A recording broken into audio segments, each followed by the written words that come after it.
Hello, ഇന്ന് Badshah സ്വീറ്റിൻ്റെ recipe നോക്കിയാലോ. 1.5 cup മൈദയിലേക്ക് 1 table spoon പഞ്ചസാര, 1/2 ടീസ്പൂൺ ഉപ്പ്, 1/2 teaspoon baking soda, 2 table spoon ghee, 2 table spoon തൈരും ചേർത്ത് നന്നായി മിക്സ് ചെയ്തെടുക്കാം.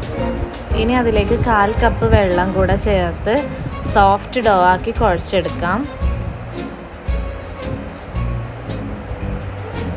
ഇനി അതൊരു 10 മിനിറ്റ് റെസ്റ്റ് ചെയ്യാൻ വേണ്ടി അടച്ചു വെക്കാം.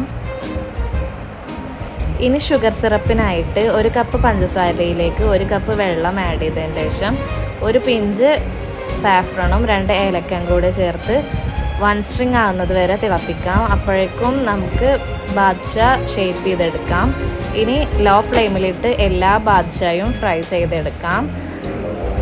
ശേഷം 10 മിനിറ്റ് ഷുഗർ സിറപ്പിൽ സോക്ക് ചെയ്ത് വെക്കാം. അപ്പോൾ ബാദ്ഷാ റെഡി ആയിട്ടുണ്ട്. Thank you.